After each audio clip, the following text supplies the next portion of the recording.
So, welcome everyone to the Global Goddess Fest, where men and women are tuning in to receive education, connect with global leaders, and gain inspiration on creating the life of your dreams. So happy to have you all here, our viewers, and then our special guest.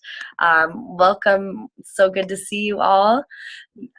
Each of you are dear soul sisters in different ways, and I'm excited to bring you all together and start up this conversation. So, our first guest here is Arin Pitcher, and she's tuning in from Venice Beach. She is a social impact entrepreneur and coach who has founded 4 companies, all with the goal of making the world a better place.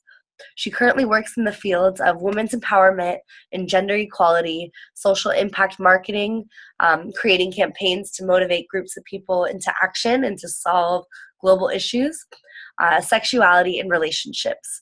She currently serves as a VP on her company, I.M.P.A.C.T Labs, marketing director for Wild Vessel, and has a private practice as a life, sex, and relationship coach.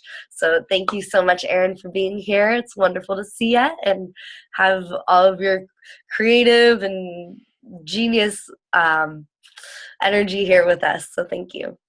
So excited to be here. Thanks, Rae. Yeah. And next guest we have is Selva, and you're going to have to help me pronounce your last name. Bhairavi. Bagavi, thank you. And she's tuning in from Guatemala. This is a dear soul sister that we met actually at one of the Goddess Fest here in San Diego. Through that, we've connected at different festivals outside of that, and so I'm so happy to be bringing her along with the festival, bringing it online. She's an Italian visionary and weaver of ethical fashion design and transformative festival productions. So she's worked in Milan as a consultant for prestigious brands, including Ferrero, Costume National, D&G, Versace, Max Mara, and many others.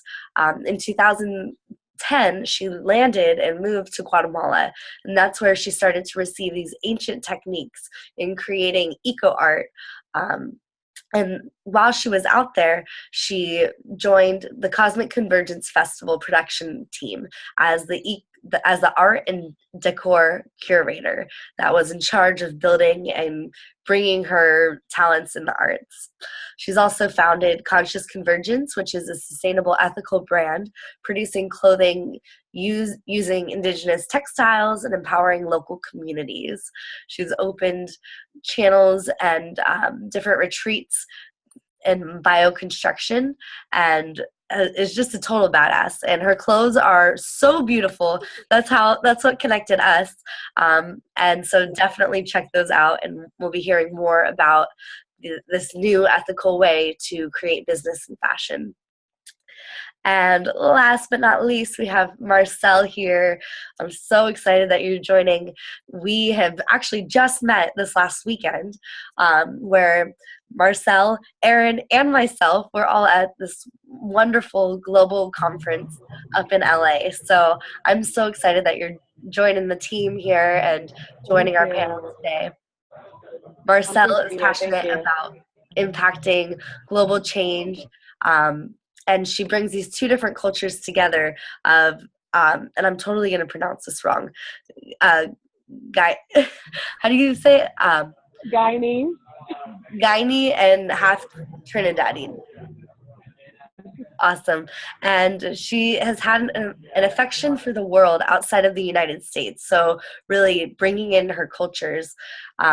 She was Visit to Inspire Africa in 2013 and stepped into this role of social entrepreneurship, where she started this pathway as an experiential marketing content curator and producer. It was then that she discovered her purpose to empower, to provide education, inspiration, and access and these opportunities to women and children that didn't have these opportunities available to them in their communities. So she, really brings them the equipment and the tools that they need so that way they can create their own narratives in standing up for their injustices. So in her developmental work up to date, she's traveled the world, uniting with other global leaders, helping to create opportunities for change, and using multimedia to create a voice and a platform for the youth, which has earned 5 Emmy nominations for social justice and documentary film pieces. So it's just the beginning of her journey, and we're so excited to have you here as well. Thank you. Thank you. Awesome. So one really cool thing that I think you all really hold near and dear to your hearts is making this global change. So you're not just in your own community and making change and being a leader, but really trying to expand out. So I want to hear from each of you what your inspiration has been to really see such a big vision. What has inspired you to believe that this is possible?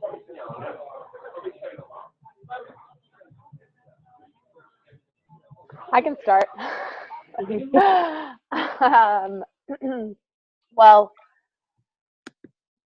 oh man, there's so many different inspirations for wanting to do like good and important things in the world. But one of the ones that kind of popped into my head as you were framing the question, um, I'm a deeply curious individual, and I'm kind of an explorer of sense. I'm an observer. Um, I'm a bit of a voyeur.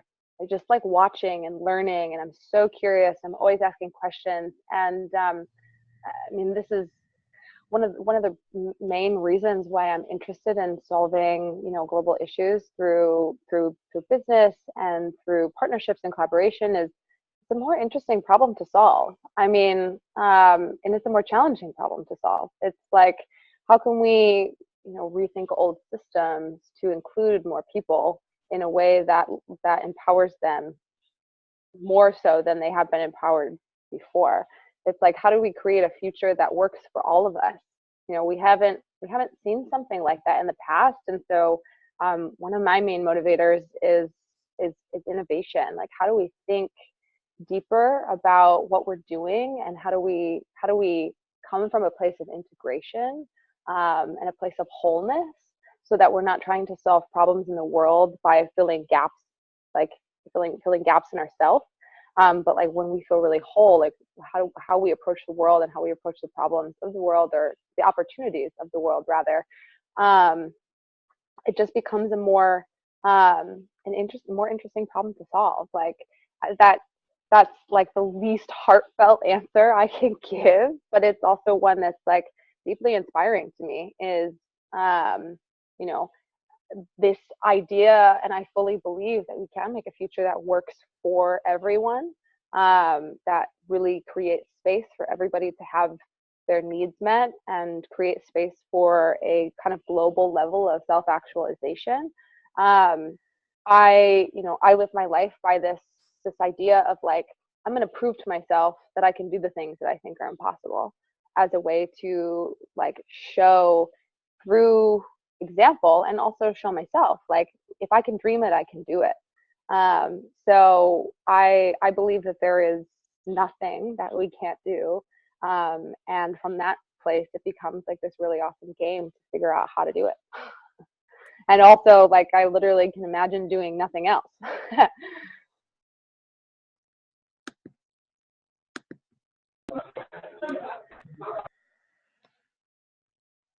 Nice, yeah. I'm sharing the same vision, and yeah, as I'm from Italy, like for me, the big things to be born in a country like that has been like, the power is centralized, there is mafia, there is all this kind of organization taking control of the people, and has been always asking me like how the world can be different, how can be like the power be distributed in a more like a equal way, where everybody can be supporting each other, helping each other, and be really sharing in a community how like old indigenous tribe was doing, and so that's pushed me like to go researching, like living with indigenous people, to see how they was like they was organizing them community, and also like how to say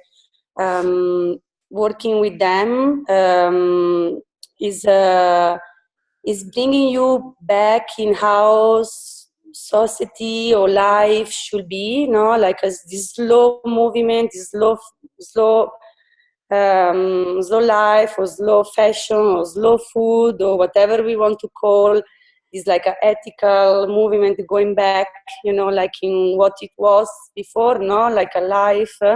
I can learn in watching them how they are living, no, and because me too, I'm born in like in a farm, and after I went to the city, and I got been let's say like testing this both reality and say what is about life, what is about like society, you know, and why there is some people taking all the power and some other has been used by these people with the power, you know, why there is this imbalance when we can have abundance for everybody, you know, and why we need to like somebody need to hold all this abundance and not and leave other people without, you know.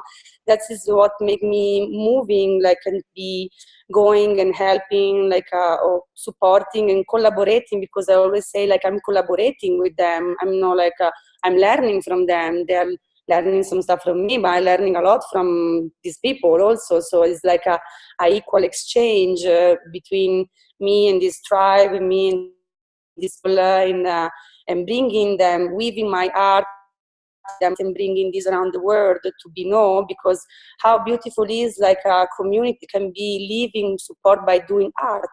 Like I have been analyzing many tribes, and they have been all like making art, and them economy is based on art and basic things like fishing, growing vegetable, like as we want to call permaculture now, and this like a bit modern words, no? And so this like ancestral knowledge that's been always been for seagulls, no, seagulls, no, and years and years in the past, in the last like 15, 70, 170 years, glimpse up, and technology is getting us more like trapped into the matrix, and also helping, but at the same time getting us trapped, you know, like yeah, this is what like make me move here, move in this place, live with these people, supporting them art, making a festival, or participating to producing a festival where bring people to learn from these people and to share each other, you know, in the same container. And so that is what make me move to do like a project that is ethical or social based.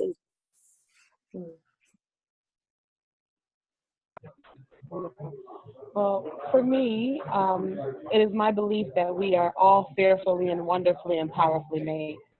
But obviously, we know that in this world there are so many oppressed people and people who are not afforded the same opportunities that some of us have. There's an imbalance, you know, of power. There's an imbalance of resources in society, and I don't understand how people can flourish and make their best contribution to society if they're oppressed and if they're not given the tools and the resources and the opportunities and the education.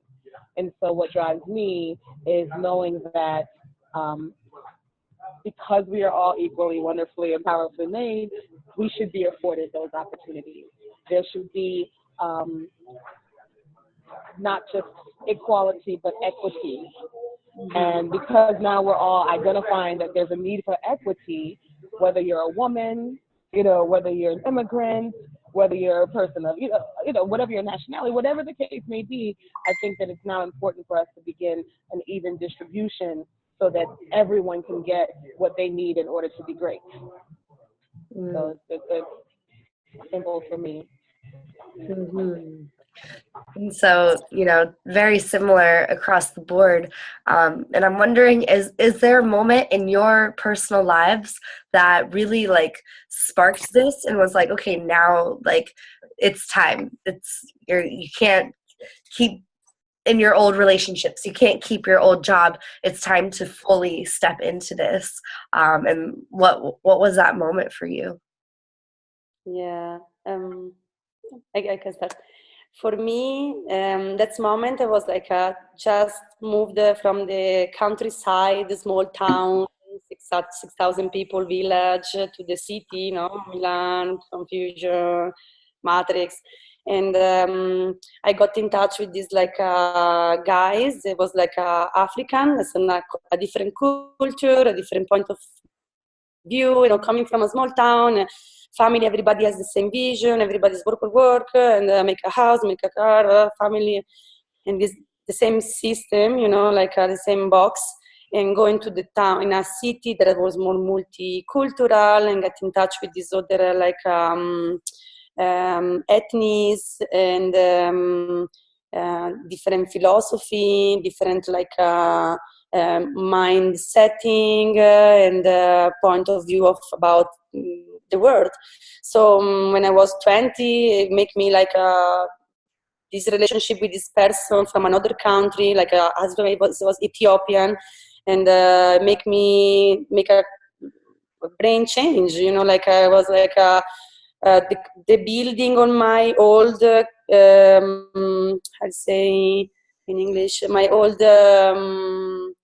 believing in my mind that I has been holding for 20 years because my family teach me this, and the society there teach me this, and the church is that, and I mean that I'm completely unbuild all this and get my mind for a moment a blind, not blind, but say a white paper.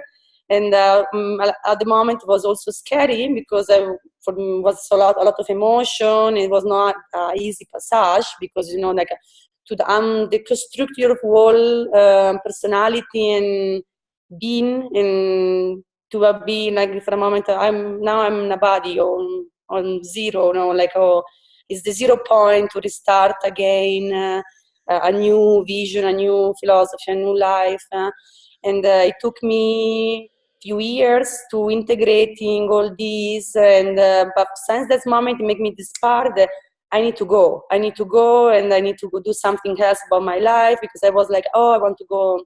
In that moment I was going to Milan, I was super into go work with the big brands, and after that month I said, no, this is not what I really feel. What I really feel is I want to do something that's a mean for me in my life, that's something that apports something good for other people, not just something beautiful and without a real meaning under, no?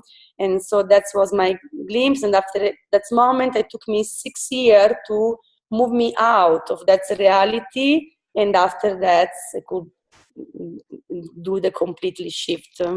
So it's a process. It can happen in one day, Yeah. I think that's amazing. I think, as you discussed when you introduced me, Rae, there was something pivotal that happened in my life in 2013 when I went to first visit Africa, right? But I remember, and you know how they say hindsight is 20/20, right? If you reflect over your life, you kind of see how all of it intersected and everything was divine. I remember being a child and always wanting to be a lawyer. I always wanted to help people, right? I wasn't even well informed at that time of all the injustices that were in the world, but I just knew that I wanted to help. And for me, being a lawyer was that path. And obviously I grew up and went to college and began to know that you can still help people and not necessarily practice law, even though I still internally am conflicted as to whether I should even go back to law school, but that's another story. Something, and I kind of heard it, Sylvia, when you were speaking, there's always something kind of within me that's burning to do more. You know what I mean? It's I accomplished one goal, I might help one person, but there's always it's almost like you can't ignore it. It's just inside of you. You gotta do something. And I don't know if that's advocacy or what that is, but that's kind of the thing that drives me. And when I went to Africa in 2013, I had already, prior to that trip and working in civil services, so to speak, or in philanthropy, or in social entrepreneurship, or whatever you want to call it, I was already doing that. I was already living a life of service. But when I went there, it was just a whole nother perspective for me. And it was extremely eye-opening. And at that point, I decided that I wanted to make sure that I was serving in a capacity that would provide opportunity for people that didn't have it but deserved it. So that was my pivotal point. My pivotal moment was very similar. And the thread that feels like it's running through all of these stories is like a massive shift in perspective. And it actually, something that you were saying earlier, Marcelle, struck me as an additional answer to the first question, which is what drives you. And in May of 2014, I took a trip to Peru. And it radically altered the way I view the world in many senses. I grew up very privileged. I did. And part of this perspective shift was going to a place where I lived on next to nothing. I volunteered to have a place to stay, and volunteered to have things to eat, and was, in this tiny little town up in the mountains in the Sacred Valley of Peru, living off the land, essentially, living in a woman's home who was so intimately connected with the land, who her life and her way of living was so rich, and yet she had so little. That just was a complete and radical altering of the way I viewed the world, because I came from a life that from the outside had everything materialistically. I had every opportunity afforded to me to be able to do the things I wanted to when I was growing up, to get an education, to having that education paid for me.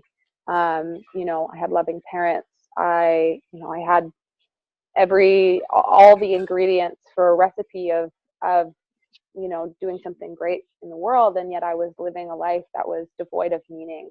And I, at the time, was severely bulimic and addicted to drugs and experimenting with other substances. And so I had all the makings for this really amazing life.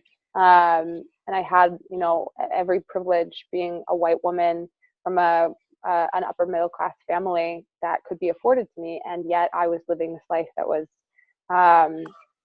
goalless, purposeless, meaningless. And I took this trip to Peru and had the opportunity to see what it was like to live from the other side, to be connected with the simplicities of life, and to see how much joy could come through just a connection with oneself, or a connection with nature, and being so available to the gifts of the present moment. It's also worth mentioning that I was working with a shaman, and I did ayahuasca while I was in Peru, and that kind of radically altered radically altered the way I looked at everything in my life. So it was just like a series of massive perspective shifts that really it actually invited me, or it demanded almost that I make the most of the privilege that I've been given to create bigger opportunities for everyone around me. If I was dealt a really good hand, I might as well play that in a way that gives everybody that I can affect with my own individual life a better opportunity to have a better hand in theirs. I love that.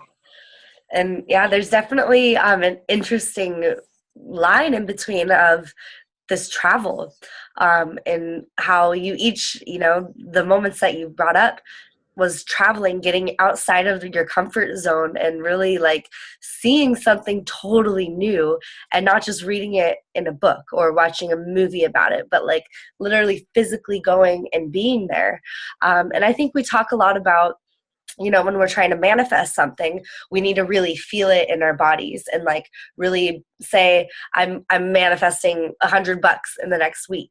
I need to feel like I already have that in me, right? And tap into my body, really embody it. So what was that feeling that you had once you were in this other country? Maybe, how could you use your words in this little box that we're all in, to transfer over the energy that you felt once you were in a new country, and maybe highlight some of the light and the shadow aspects of that? and kind of just showing how these light and shadow aspects of being in a different country really can help open up the mind and the perspective to becoming this a global citizen. You're not only a citizen of your own city, state, or country, but really starting to look at this bigger picture. Yeah, for me, definitely. So when I start my travel, was this like a completely trust on the universe, like maybe because also I was younger, or like I keep having that, that everything's gonna be fine, but that no matter what, no matter who, I'm gonna attract what I need. I'm gonna like manifest what I need, and this attitude inside myself of joy that was really attracting that things that I was needing. So, oh, maybe I will wish to meet this. After 2 days, so whoa, like how is possible?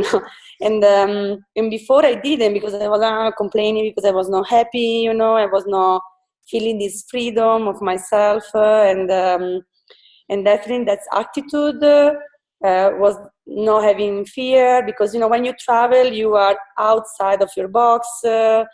It can be dangerous, can be whatever things, but having this full trust, then you are safe, and you are like the universe will provide what you need, and you are going with the best intention, and only you can attract good things. So that was my guide. Mm-hmm. I can kind of sum mine up in a word,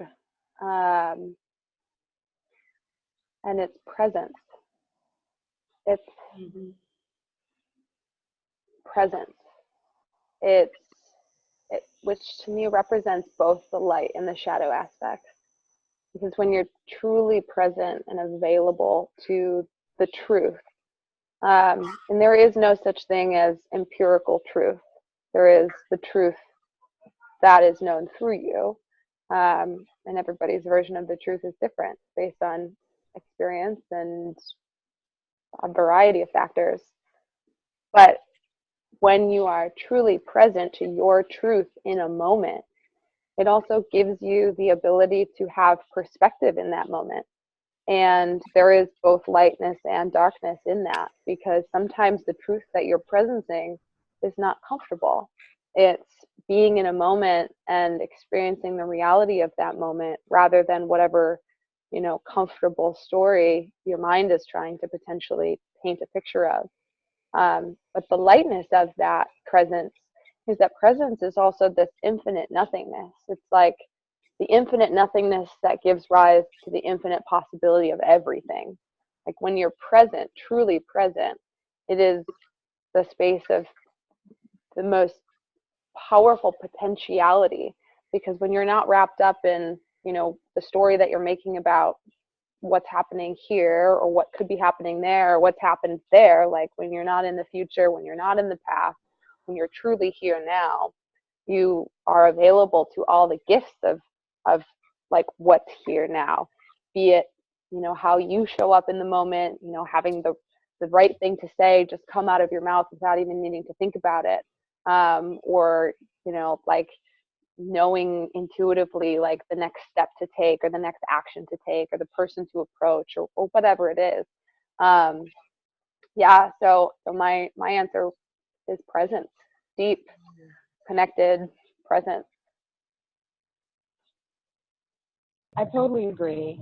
I think that there's something about being outside of your comfort zone, the vulnerability of being somewhere else, somewhere new. You have no, it's like when they say that there's someone, if you're blind, all your other senses are heightened in order to, it's the same with like being in a new environment. You are extremely vulnerable, you're extremely aware, but more than anything, you're outside of your own selfishness, right? And when you're in your own comfort zone, you are self-absorbed, sometimes self-consumed. You only are focused on what's going on in your own world. And I think that there's something about leaving that and going somewhere else and kind of seeing things from a whole new perspective and then identifying that what you're seeing is so unfamiliar to what you know, and it's so unfamiliar to what you have been taught is right, and you're kind of seeing like, wait a minute, this is not right, you know, and you want to do something about it. I mean, I don't know if everybody has that same experience. It seems as though all of us here on this panel have, but I think that stepping outside of yourself and your own selfishness and your own, you know, it's not even selfish, it's just your own circumstances and putting yourself in, and not to be vulnerable, to be in unfamiliar territory allows you to just see it from a different perspective. Mm-hmm. Totally. So we just have a few minutes left here, and I would love to just hear, you know, I really hold each of you in such high regard for having this global mindset in your business and moving forward and just being such inspirations and leaders to everyone that's watching. What is next for you? And if you can like sum it up in a little, like, you know, minute, 2 minutes, what are you focusing on? I guess I'll start since I haven't started anything. Well, as you, Rae, and you, Arin, know, I am the global goddess of change. So what's next for me? What's next for me is I really have been, especially since this weekend, I've really been focusing on consuming myself with what's happening in the world as it relates to, you know, the injustices towards women and girls and things that can be implemented to empower them. So I right now am kind of in a place where I am really trying to educate myself on what's happening around the world. And then, of course, I plan to take a trip very soon because I've identified that that same experience I had in 2013, and I've always been traveling. But and I've traveled since then. You know, I actually have gone back to Africa 6 or 7 times since then. But what I want to do now is make sure that I'm constantly in the communities and in the environments that I seek to serve and collaborate with, right? Because one of the things that I want to make clear is I am no savior. You know, I'm not going anywhere to say. More often than not, my life has changed and my life is saved when I go into these environments. Because just like you said, Arin, there's something about the joy and the fulfillment that you're able to get that you didn't even know existed, and you grew up with a life of privilege. You know what I mean? So you were able to receive from being in Peru. So that's, you know, my objective right now is to continue to inform myself on what's happening and tackle some projects and some problems little by little and going there and being present with people. Mm. My strategy is like the exact opposite right now, which is funny. I would say, but in a similar way, like it's more immersion. It's actually a similar strategy being executed in a different way, except I'm going to be immersing myself in my own world, in a sense, because I do have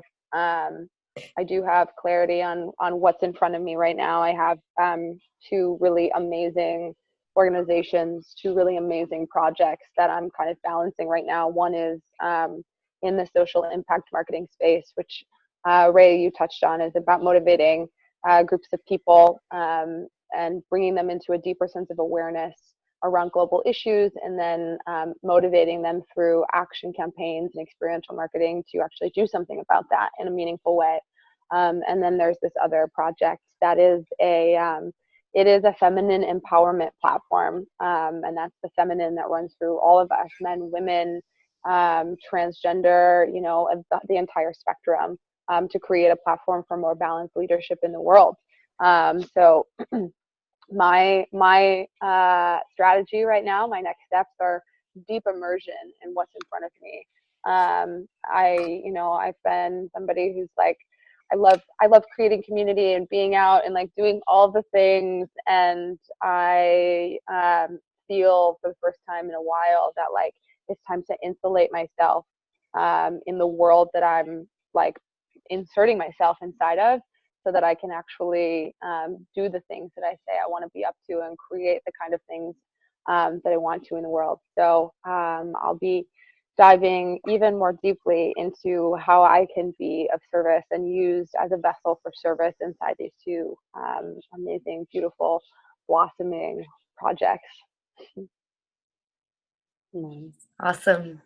And for me now, I'm the next step. Where I have already like my project going on, and as integration, like networking more people that can be part of the project and supporting it, because is in order to make it work better, is always good to expand and, like I say, expand the organization and has more people on board. And now I feel it's arrived the time to expand more, and I'm taking more people on board. And so like integrating people and collaborating with new people, that's is a whole new experience for this year.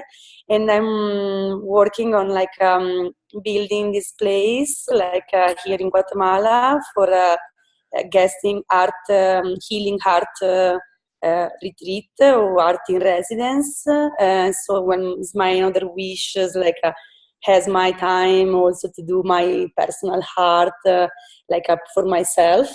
That I'm doing a lot for other people, but also I want to give to me, because sometimes I forget to give to me and I just give too much to others. I think it's a common things we all have. And to get a place, a place where I can also like get my space a second for myself, and get more people on board that can take away some work from me and be more able to like give this small space to myself. Because if I cannot give myself time, I cannot give other people myself. So and I need also rebalance this the outgoing and the ingoing, no, going in. And so my strategy for me now is this like rebalance what is in and what is out. Beautiful. Well, thank you all so much for joining. And I think some of you, maybe all of you, have a free gift that you would love to give our viewers. If you want to just share a little bit about what that gift is. And Arin had to pop off. But I know that her gift was a 10% off a 3-month personalized coaching package with a free discovery call. So if you're watching, we'll be able to send you the link to jump onto a call with her and get this really powerful coaching experience. Selva, did you have a free gift for the viewers? Yeah, I can like give like online like a training, or at least if they want to come here, like and join us, like a training about like weaving or medicinal dyes, like as the dyes we use, taking like all the local medicine plant that also has colors, and so it's like it has healing power inside, and it's good to know about like a local ancestral medicine plant. These are things I'm used to share. I will love to share, and I always am open if people want to come here and join us to be like in part of our crew, and this experience is like a journey. So like, Awesome, thank you. And as you again said, Rae, I got 5 Emmy nominations for content curation. So I'm happy to give your viewers a free hour of content strategy creation, and maybe there's someone that has some ideas, whether it's marketing strategies, or maybe they wanted to create something to enhance their portfolio of work or to enhance their business. I'm happy to consult and give a free hour. Amazing. Well, thank you both so much, and thank you to Arin, who had to leave early. For everyone that's watching, we'll have their links so you can connect with them deeper and also receive their free gifts. So thank you, ladies, so much for joining us here. Thank you, Rae. Thank you so much. Yeah.